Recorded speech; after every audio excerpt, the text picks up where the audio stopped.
Muy buenas tardes, respetables hermanos y hermanas. Siempre está con ustedes el hermano Alexander Castellanos desde la Iglesia de Cristo en la República de El Salvador.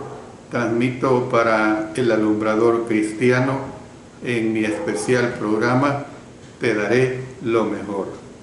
Vamos a pedir la dirección de nuestro Señor y después doy más indicaciones. Padre Celestial, una vez más, te agradecemos muchísimo porque tú nos ayudas a que tu palabra sea difundida, que el Espíritu Santo me dirija, que tú seas honrado y que haya mucha edificación para toda la hermandad. Gracias por ello, en el poderoso nombre de nuestro Señor Jesucristo. Amén. Bueno, estamos transmitiendo la vida y ministerio de Cristo siempre los días miércoles a las 5 de la tarde, hora de El Salvador. Y estamos en el tema Los dos caminos. Hoy voy a presentar la parte tercera y será la última de este tema. Bueno, hablando de este tema acerca de los dos caminos, ustedes saben que estamos estudiando el Sermón del Monte y voy a continuar con lo que se refiere al mal fruto o buen fruto, de Mateo 7, 15 al 20 y Lucas 6, 43 al 45. Yo puedo decirles que importa mucho el camino por el cual transitemos. Dicho más claramente, tiene la importancia de toda una eternidad. El diablo no desea que la humanidad lo entienda. Él hace que la gente crea que no importa por cuál camino transiten, esto es, cómo viven, o que crean que el camino ancho es en realidad el camino angosto.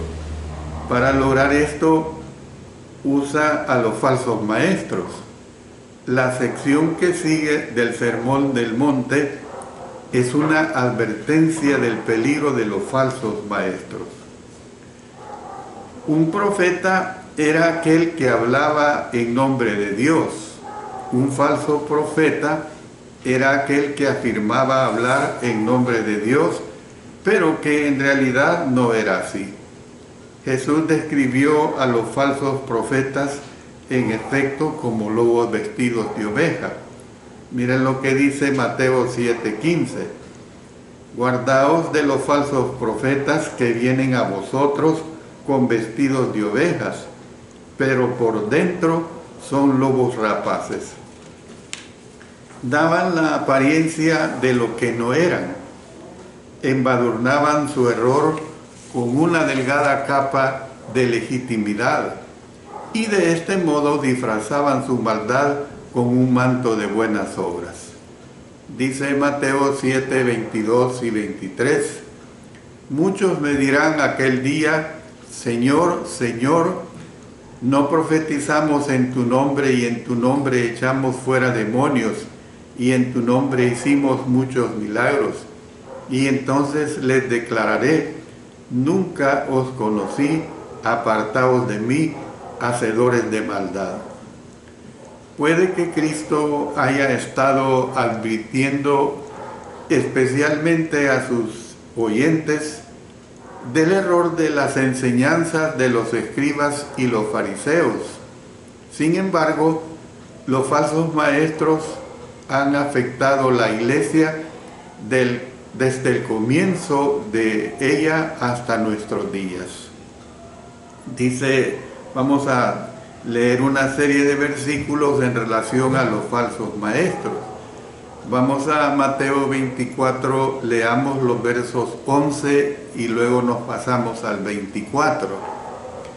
Y muchos falsos profetas se levantarán y engañarán a muchos, porque se levantarán falsos cristos y falsos profetas, y harán grandes señales y prodigios, de tal manera que engañarán, si fuere posible, aún a los escogidos.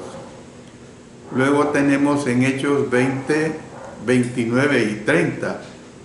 Porque yo sé que después de mi partida entrarán en medio de vosotros lobos rapaces que no perdonarán al rebaño, y de vosotros mismos se levantarán hombres que hablen cosas perversas para arrastrar tras sí a los discípulos.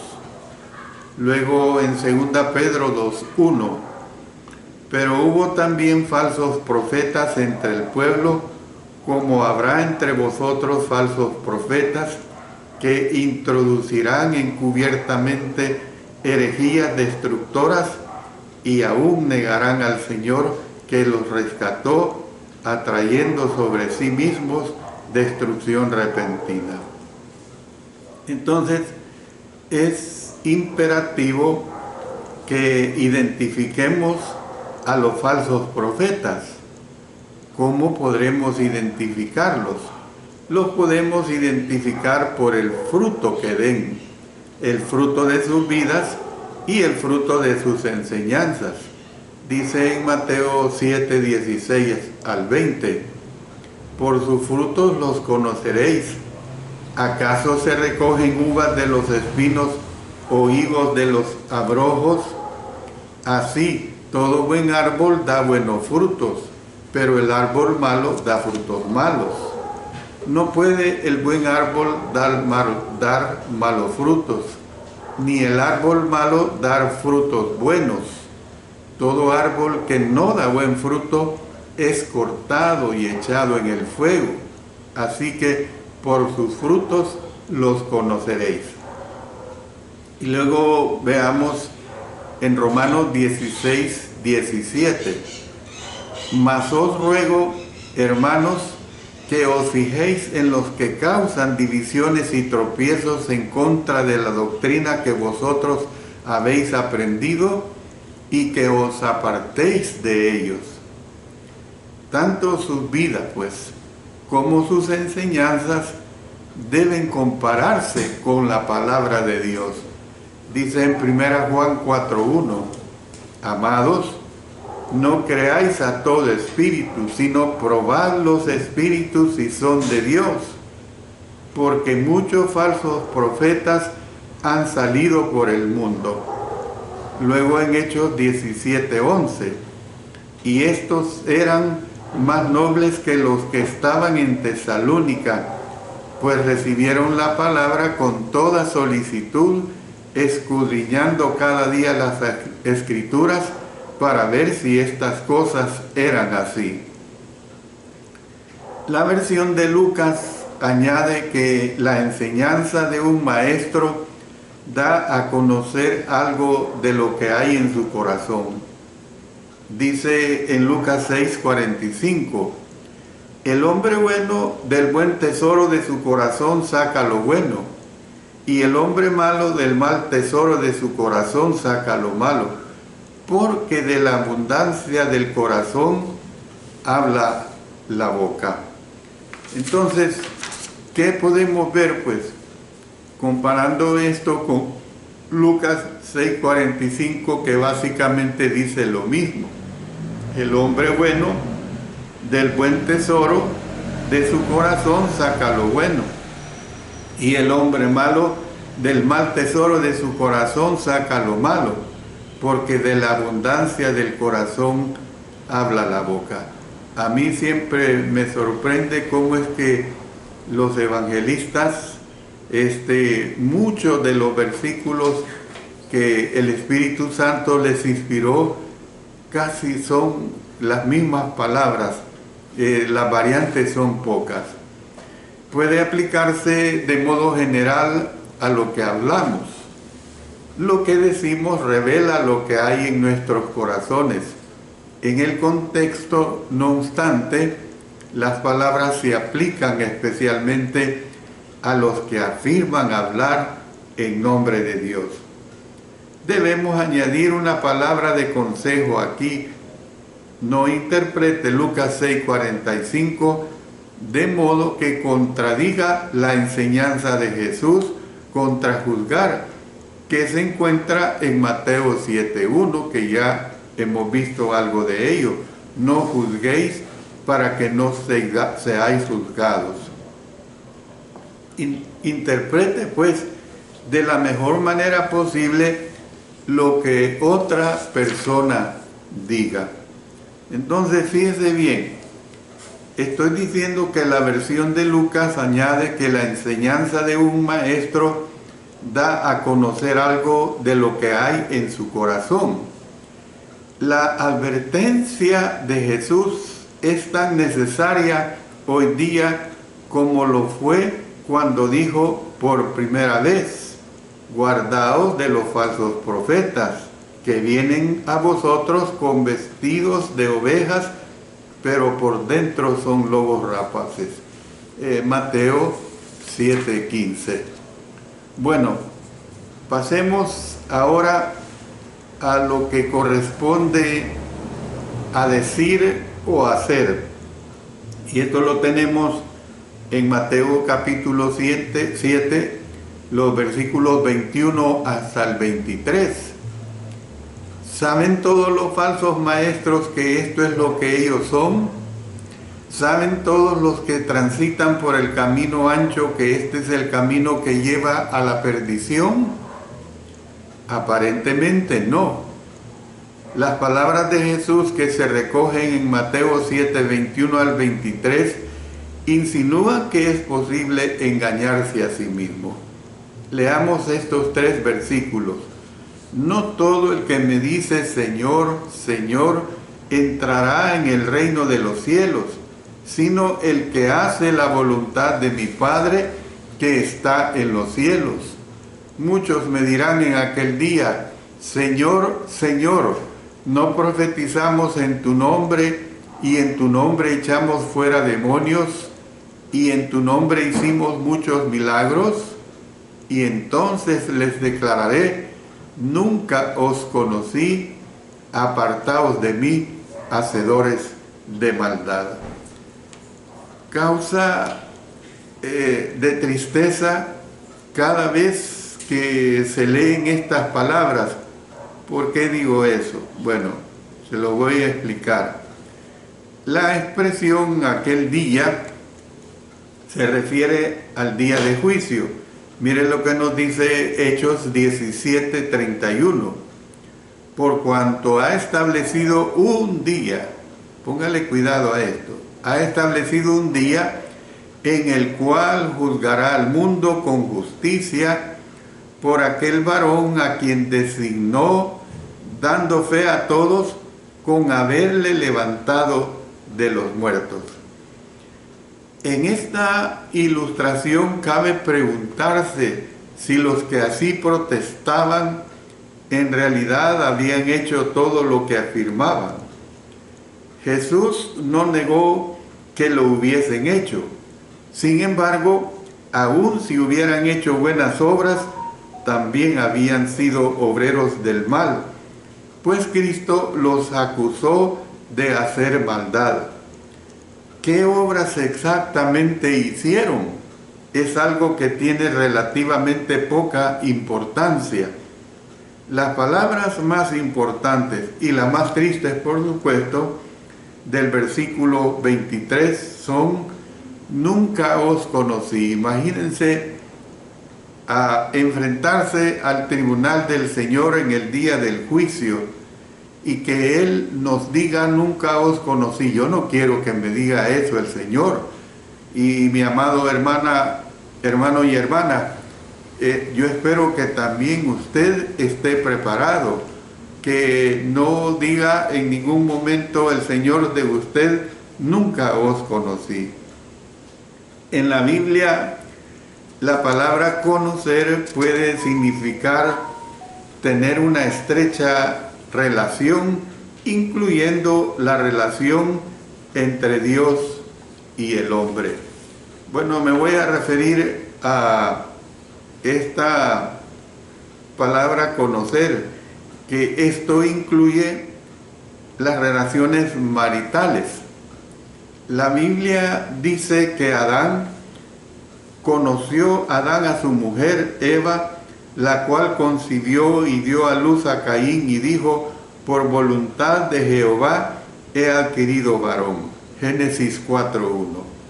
En la nueva versión American Internacional se lee: tuvo relaciones con. Otro ejemplar presenta esta nota al margen, literalmente conoció. Este eufemismo usa por toda la Biblia, aún en el Nuevo Testamento, yo ya le he hablado de lo que es un eufemismo. El eufemismo es la palabra o expresión con que se sustituye a otra palabra más grosera, otra palabra impertinente u otra palabra violenta, o que se considera un tabú. Por eso aquí usted ve que dice: conoció Adán a Eva. O sea, no dice así literalmente tuvo relaciones sexuales. En Mateo 1:25, miren lo que dice: pero no la conoció hasta que dio a luz a su hijo primogénito y le puso por nombre Jesús. Luego en Lucas 1:34 dice: entonces María dijo al ángel: ¿cómo será esto? Pues no conozco varón. Es decir, todavía no se había llegado maritalmente a José. O sea, María está diciendo esto porque todavía no la había conocido sexualmente. Está hablando en ese término. Esto es lo que nosotros tenemos que entender, pues. Entonces, fíjese bien, cuando yo estoy diciendo que en la Biblia la palabra conocer puede significar tener una estrecha relación, incluyendo la relación entre Dios y el hombre. Y vamos a ver una serie de citas bíblicas que hacen uso de la palabra conocer. Dice en 1 Corintios 1:21: pues ya que en la sabiduría de Dios el mundo no conoció a Dios mediante la sabiduría, agradó a Dios salvar a los creyentes por la locura de la predicación. Gálatas 4:9. Más ahora, conociendo a Dios, o más bien siendo conocidos por Dios, ¿cómo es que os volvéis de nuevo a los débiles y pobres rudimentos a los cuales os queréis volver a esclavizar? Luego dice en Filipenses 3:10: a fin de conocerle y el poder de su resurrección y la participación de sus padecimientos, llegando a ser semejante a él en su muerte. El apóstol Pablo escribió en 2 Timoteo 2:19: pero el fundamento de Dios está firme, teniendo este sello: conoce el Señor a los que son suyos, y apártese de iniquidad todo aquel que invoca el nombre de Cristo. Entonces, ¿qué vemos? Cuando Jesús dijo: nunca os conocí, estaba afirmando que la relación que los acusados habían tenido con él no había sido una relación que los salvara. No lo habían seguido a él ni sus enseñanzas. Antes habían rehusado dedicarle sus vidas a él como maestro y señor. Las buenas obras de ellos no habían sido hechas en Cristo. Dice, veamos algunas citas en 2 Corintios 5:17. De modo que si alguno está en Cristo, nueva criatura es. Las cosas viejas pasaron, he aquí todas son hechas nuevas. En Efesios 2:13, pero ahora en Cristo Jesús, vosotros que en otro tiempo estabais lejos, habéis sido hechos cercanos por la sangre de Cristo. Efesios 3:21, a Él sea la gloria en la iglesia en Cristo Jesús, por todas las edades, por los siglos de los siglos. Amén. Romanos 16, 3 y 9. Saludad a Priscila y a Aquila, mis colaboradores en Cristo Jesús. Saludad a Urbano, nuestro colaborador en Cristo Jesús, y a Estaquis, amado mío. Entonces, nunca os conocí, pues estaba afirmando las buenas obras de ellos no habían sido hechas en Cristo, sino fuera de Cristo. Esa es la realidad que se presenta. Usted puede usar ilustraciones de la importancia de saber dónde ponemos nuestros esfuerzos. Por ejemplo, un hombre que no haya sido inscrito en una competencia puede correr más rápidamente que los que estén en la pista, pero no será coronado vencedor porque no ha sido inscrito. Mire lo que dice 2 Timoteo 2:5. Y también el que lucha como atleta no es coronado, sino lucha legítimamente. Luego en 1 Corintios 9:24, ¿no sabéis que los que corren en el estadio, todos a la verdad corren, pero uno solo se lleva el premio? Corred de tal manera que lo obtengáis. Entonces, ¿cómo podemos estar seguros de que Jesús nos conoce? ¿Bastará con adorarle de labios? ¿Bastará con decirle, Señor, Señor? La respuesta es un contundente no. Cristo dijo que debemos hacer la voluntad de Dios. ¿Es perfecta obediencia lo que pide? La respuesta nuevamente es un contundente no, pues tal obediencia es imposible. Porque el apóstol Pablo dice, por cuanto todos pecaron y están destituidos de la gloria de Dios. Romanos 3:23. Entonces, gracias a Dios por su gracia. Dice en Romanos 6:23, porque la paga del pecado es muerte, mas la dádiva de Dios es vida eterna en Cristo Jesús, Señor nuestro. Sin embargo, si nosotros deseamos estar seguros de que Jesús nos conoce, haremos lo que el Señor nos manda para llegar a ser cristianos.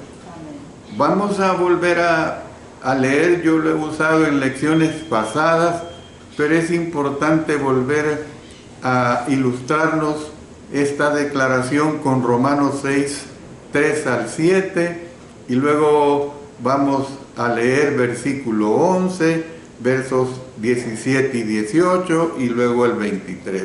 Yo le voy a ir diciendo, porque si usted está siguiendo la escritura bíblica, para que le sea fácil. ¿O no sabéis que los que hemos sido bautizados en Cristo Jesús, hemos sido bautizados en su muerte? Porque somos sepultados juntamente con Él para muerte por el bautismo, a fin de que como Cristo resucitó de los muertos por la gloria del Padre, así también nosotros andemos en vida nueva. Porque si fuimos plantados juntamente con Él en la semejanza de su muerte, así también lo seremos en la de su resurrección. Sabiendo esto, que nuestro viejo hombre fue crucificado juntamente con Él, para que el cuerpo del pecado sea destruido, a fin de que no sirvamos más al pecado, porque el que ha muerto ha sido justificado del pecado. Versículo 11. Así también vosotros, consideraos muertos al pecado, pero vivos para Dios en Cristo Jesús, Señor nuestro. Versículo 17.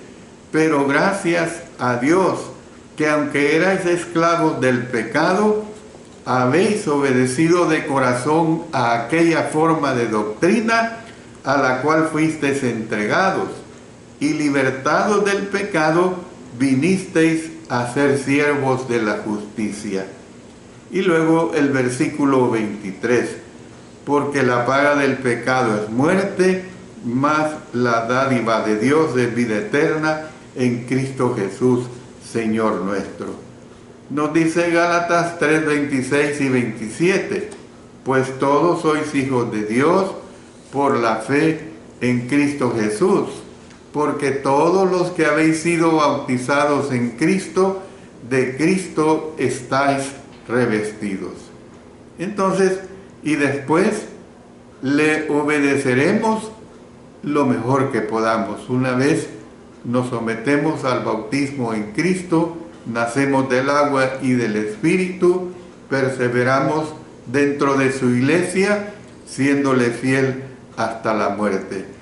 Es decir, que obedecer hasta donde lo permite nuestra posibilidad, en medio de las debilidades de la carne, acompañado de cumplir diariamente las condiciones para que sea perdonado nuestro pecado diario. Son las cosas que siempre han garantizado el favor de Dios. Bueno, pasemos a otro aspecto, y es el de oír o hacer. Oír o hacer, que está considerado en Mateo 7, 24 al 27 y Lucas 6, 46 al 49. Hemos visto que las palabras finales del Sermón del Monte enfatizan la necesidad de obedecer a Cristo. Jesús concluyó con la ya conocida ilustración de los dos edificadores, el prudente que edificó sobre la roca y el insensato que edificó sobre la arena. Es al primero, dijo Jesús, a quien se puede comparar el hombre prudente que oyó sus palabras y las hizo, mientras que es como el segundo, la persona que oyó pero no hizo nada. La versión de Lucas amplía la ilustración diciendo que el primer hombre cavó y ahondó. Yo le digo aquí una aclaración antes de seguir leyendo el versículo, que el cristianismo tiene cierta profundidad que la mente superficial jamás conocerá. Es decir, una persona que no le agradan las cosas de Dios, que no tiene interés en las cosas de Dios, no va a conocer para nada, no va a entender. Entonces, la versión de Lucas amplía la ilustración diciendo que el primer hombre cavó y ahondó y puso el fundamento sobre la roca. Semejante es al hombre que al edificar una casa cavó y ahondó y puso el fundamento sobre la roca, y cuando vino una inundación, el río dio con ímpetu contra aquella casa, pero no la pudo mover porque estaba fundada sobre la roca. Mientras que el segundo edificó su casa sobre la tierra sin fundamento. En Lucas 6, 49 nos dice: mas el que oyó y no hizo, semejante es al hombre que edificó su casa sobre tierra sin fundamento, contra la cual el río dio con ímpetu. y luego cayó y fue grande la ruina de aquella casa. Como carpintero que era, mire lo que dice Marcos 6:3. ¿No es este el carpintero, hijo de María, hermano de Jacobo, de José, de Judas y de Simón? ¿No están más bien aquí con nosotros sus hermanas y se escandalizan de él? Fíjense bien, dice sus hermanas, no dice sus primas, porque la religión católica no le agrada esto, porque según ellos hay un dogma sobre la virginidad de María. Las relaciones sexuales dentro del matrimonio en ningún momento son pecado. Cristo entendía la importancia de poner un sólido fundamento. Sin embargo, aún los que tienen poca o ninguna experiencia en construcción pueden apreciar que una casa necesita un fundamento. Toda vida necesita un fundamento. Una de las tragedias de nuestra era es que tantas vidas se edifican sobre las arenas movedizas de la opinión humana. Nuestras vidas necesitan el firme fundamento de Jesús y de su palabra. Mire lo que dice 1 Corintios 3:11. Porque nadie puede poner otro fundamento que el que está puesto, el cual es Jesucristo. Luego Efesios 2:20, edificados sobre el fundamento de los apóstoles y profetas, siendo la principal piedra del ángulo Jesucristo mismo.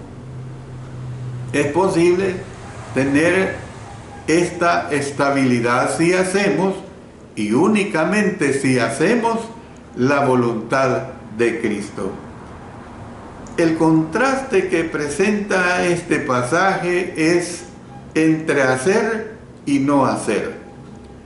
Alrededor del mundo, usted ha oído dentro del seno de la iglesia que los niños cantan acerca del sabio que edificó su casa sobre la roca y el necio que edificó su casa sobre la arena. Cuando entonamos este cántico, la letra del último verso debe concordar con la idea clave del pasaje sobre el cual se basa. Por ejemplo, dice, así que edifica tu vida sobre la palabra del Señor y las bendiciones bajarán. Las bendiciones bajan cuando hacemos su voluntad. Así que edifica tu vida sobre la palabra del Señor. Las palabras de Jesús en la versión de Lucas siguen desafiando a los que desean ser discípulos, porque dice, ¿por qué me llamáis Señor, Señor, y no hacéis lo que yo digo? Lucas 6:46.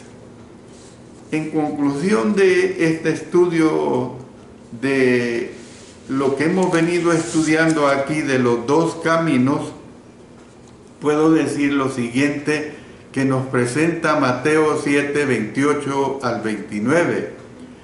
Y cuando terminó Jesús estas palabras, la gente se admiraba de su doctrina. Fíjense que claro, de que se admiraba de su doctrina, o sea, tenemos que respetar la doctrina de nuestro Señor Jesucristo, porque les enseñaba como quien tiene autoridad y no como los escribas. Mateo 7:28 y 29.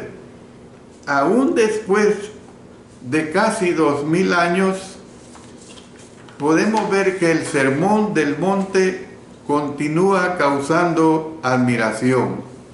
Léalo, estúdielo, pero por sobre todo, esfuércese por ponerlo en práctica. Comenzamos esta lección señalando que el sermón de Cristo habla sobre dos caminos por los que podemos transitar. Dice Mateo 7, 13 y 14. Entrad por la puerta estrecha, porque ancha es la puerta y espacioso el camino que lleva a la perdición, y muchos son los que entran por ella. Porque estrecha es la puerta y angosto el camino que lleva a la vida, y pocos son los que la hallan. El mundo hace muchas distinciones entre las personas al hablar de ricos y pobres, al hablar de capaces e incapaces, al hablar de exitosos y fracasados. Al final, solo una distinción importará: que estemos transitando por el camino angosto que lleva a la vida eterna, por el camino ancho que lleva a la perdición eterna. Dice Mateo 25:46, e irán estos al castigo eterno y los justos a la vida eterna. Juan 3:16, porque de tal manera amó Dios al mundo que ha dado a su Hijo unigénito, para que todo aquel que en él cree no se pierda, mas tenga vida eterna. Romanos 2:7-8, vida eterna a los que perseverando en bien hacer buscan gloria y honra e inmortalidad, pero ira y enojo a los que son contenciosos y no obedecen a la verdad, sino que obedecen a la injusticia. Romanos 6:23, porque la paga es muerte, porque la paga del pecado es muerte, mas la dádiva de Dios es vida eterna en Cristo Jesús, Señor nuestro. La pregunta candente que debemos hacernos cada uno de nosotros es esta: ¿por cuál camino estoy transitando yo? ¿Por cuál camino está transitando usted? Repito, la palabra nos encara con elecciones que tenemos que hacer, elecciones que llevarán a la vida o que llevarán a la perdición. Que Dios nos ayude, respetables hermanos y hermanas, a cada uno de nosotros a hacer las elecciones debidas. Termino acá. Mire, quiero dar una aclaración. Lamentablemente la señal de internet se ha perdido. Yo he seguido grabando este estudio porque el domingo siguiente, este domingo que viene, será subida esta lección.